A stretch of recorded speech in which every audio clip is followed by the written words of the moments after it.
बिस्मिल्लाहिर्रहमानिर्रहीम, अस्सलाम वालेकुम। हम कॉन्वोल्यूशनल न्यूरल नेटवर्क का टॉपिक पढ़ रहे हैं और इस मॉड्यूल में हम ये देखेंगे कि कॉन्वोल्यूशनल न्यूरल नेटवर्क की ट्रेनिंग कैसे की जाती है।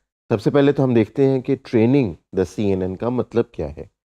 इसमें पहला स्टेप होता है फॉरवर्ड पास, जो कि हम आर्टिफिशियल न्यूरल नेटवर्क में भी देख चुके हैं। फॉरवर्ड पास के अंदर हम CNN को इनपुट देते हैं और उससे प्रिडिक्शन ले लेते हैं। सेकंड स्टेप पे हम लॉस कैलकुलेट करते हैं, जो कि एरर मेजर करता है उस आउटपुट में जो नेटवर्क ने हमें दी है और वो आउटपुट जो हमें नेटवर्क से चाहिए थी, यानी एक्चुअल आउटपुट और डिज़ायर्ड आउटपुट। उसके बाद फिर हम तीसरे स्टेप पे बैक प्रोपिगेशन का एल्गोरिदम अप्लाई करते हैं। बैक प्रोपिगेशन लॉस मेजरमेंट को ग्रेडियंट्स लेके और उसके लिहाज से वेट्स और बायसेस के अंदर एडजस्टमेंट करता है। और ये पूरा प्रोसेस हम आइटरेटिवली रिपीट करते रहते हैं, जिससे हमारे पास इम्प्रूवमेंट आती रहती हैं। और इस प्रोसेस के एक स्टेप को हम एक इपॉक कहते हैं। तमाम डेटा सेट के ऊपर जब हम एक गो कर देते हैं, तो हमारा गोल क्या है कि हम लॉस को मिनिमाइज करें और एक्यूरेसी को इम्प्रूव करें। यहाँ पे ट्रेनिंग के दौरान हमारी एक कॉन्सेप्ट जो है वो पैडिंग का कॉन्सेप्ट है। पैडिंग कहते हैं जब हम इमेज के अराउंड कुछ एक्स्ट्रा पिक्सेल्स ऐड कर देते हैं, जिनकी वैल्यू यूजुअली 0 रखी जाती है। ये कन्वोल्यूशन के बाद आउटपुट का साइज कंट्रोल करने के लिए यूज़ होती है और इसकी वजह से एजेस की इंफॉर्मेशन भी प्रिजर्व रहती है। अदरवाइज कन्वोल्यूशन के दौरान इमेज के जो एजेस हैं वो रिमूव हो जाते हैं। लेकिन अगर हम पैडिंग यूज़ करें तो एक तो इमेज का साइज़ कम होने से हम बचा सकते हैं और दूसरा इमेज की जो एजेस हैं वो वाली इंफॉर्मेशन भी प्रिजर्व रख सकते हैं। पैडिंग की जो कॉमन टाइप्स हैं उनमें से पहली है वैलिड पैडिंग, जिसका मतलब है नो पैडिंग। सिमिलरली हम एक और टाइप भी है सेम पैडिंग, जिसमें आउटपुट साइज जो है वो इनपुट साइज के ही बराबर होता है। तो सेम पैडिंग को यूज़ करके हम इमेज को श्रिंक होने से बचा सकते हैं। इसके बाद एक और कॉन्सेप्ट आता है स्ट्राइड का। स्ट्राइड का मतलब ये होता है कि जो हमारी स्लाइडिंग विंडो है जो इमेज के ऊपर चलती जा रही है, उसने कितने पिक्सेल्स का जंप लेना है। तो इसको हम कहते हैं कि ये step size of kernel movement है।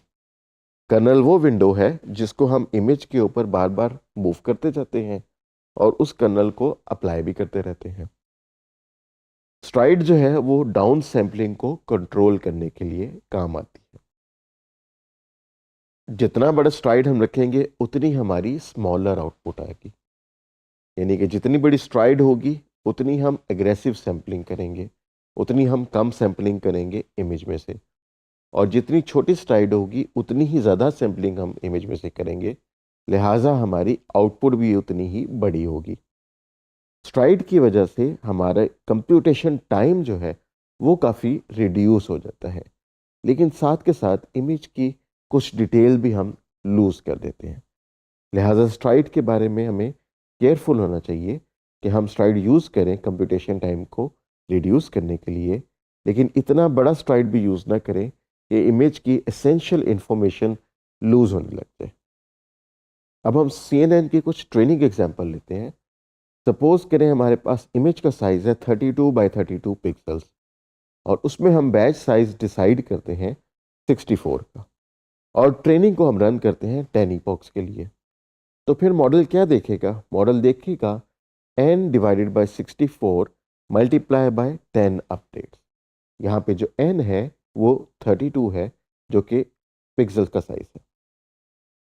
ट्रेनिंग जो है वो बैच वाइज होती है, इमेज वाइज नहीं होती। जब हम बैचेस यूज़ करते हैं तो फिर ट्रेनिंग को हम बैचेस में ही काउंट करेंगे। अब ट्रेनिंग के बाद बात आती है कि हमने CNN को एवेल्युएट कैसे करना है। हम बहुत सारे एवेल्युएशन के मैकेनिज्म्स पढ़ चुके हैं, जिनमें से कई यहाँ पर भी वैलिड होंगे। तो पहला जो तरीका है एवेल्युएट करने का वो है वैलिडेशन और test data.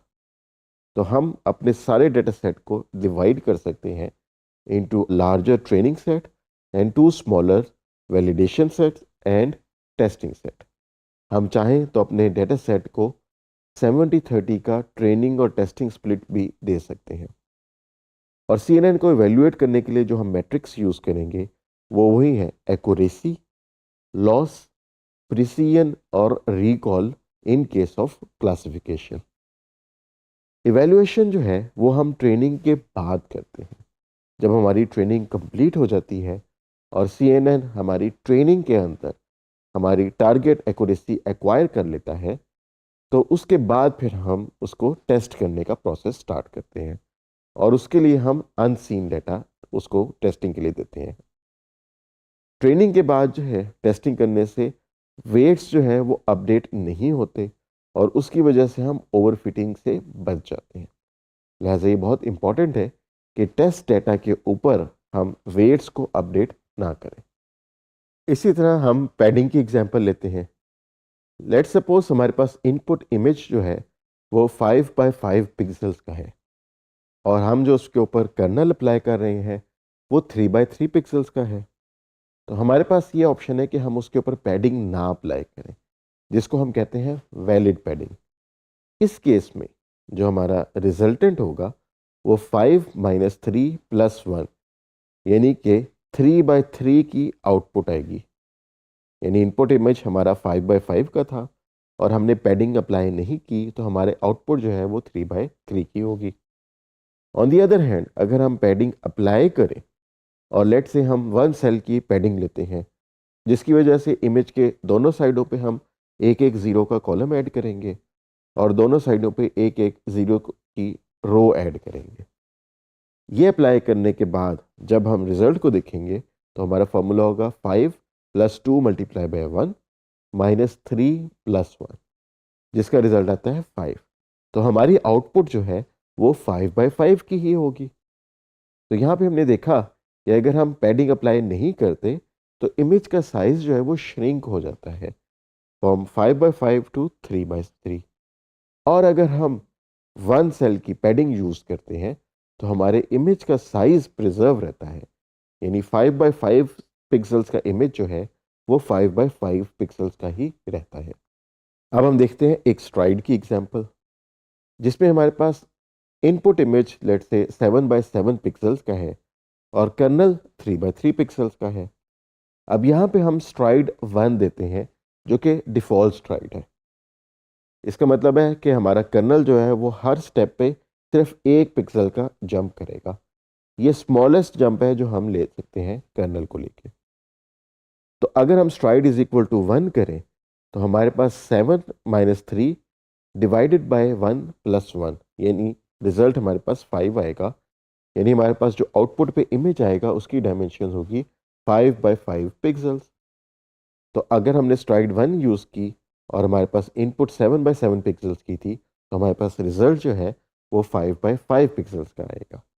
On the other hand अगर हम स्ट्राइड 2 की यूज़ करें, यानी हर दफ़ा कर्नल को हम 2 पिक्सल्स का जंप दें, तो हमारे पास रिजल्ट जो आएगा वो 7 - 3 डिवाइडेड बाय 2 + 1 यानी कि 3 आएगा। तो हमारे पास आउटपुट जो है इमेज वो 3/3 पिक्सल्स का आया। तो स्ट्राइड 2 के साथ इनपुट इमेज जो 7/7 का था वो 3/3 का रह गया। तो इस तरह से हम देख सकते हैं कि कैसे एक स्मॉलर स्ट्राइड से इमेज का साइज जो है वो बड़ा होता है और एक बिगर स्ट्राइड से इमेज का साइज छोटा होता है। और स्ट्राइड का हम जो एडवांटेज पढ़ चुके हैं वो है कि सैम्पलिंग कम होती है बड़े स्ट्राइड से, लिहाजा हमारा कंप्यूटेशन टाइम बहुत कम हो जाता है। तो CNN ट्रेनिंग के बारे में हमने ये देखा कि इसके अंदर भी फॉरवर्ड और बैकवर्ड पासेस होते हैं। तो हर आइट्रेशन में हमारा एक फॉरवर्ड पास होगा और एक बैकवर्ड पास होगा। ट्रेनिंग का साइकिल जो है वो इसी तरह चलता रहेगा। हम बैच प्रोसेसिंग भी करवा सकते हैं और हम ईपॉक्स में डिसाइड भी कर लेते हैं कि हमने कितनी ईपॉक्स तक CNN की ट्रेनिंग करनी है। पैडिंग का कॉन्सेप्ट जो है उससे हम स्पेशल इंफॉर्मेशन जो है वो प्रिजर्व रख सकते हैं, जबकि स्ट्राइड जो है वो फीचर मैप के साइज को कंट्रोल करती है। तो पैडिंग और स्ट्राइड की जो करेक्ट चॉइसेस हैं वो परफॉर्मेंस और एक्यूरेसी इन दोनों को बैलेंस करती हैं।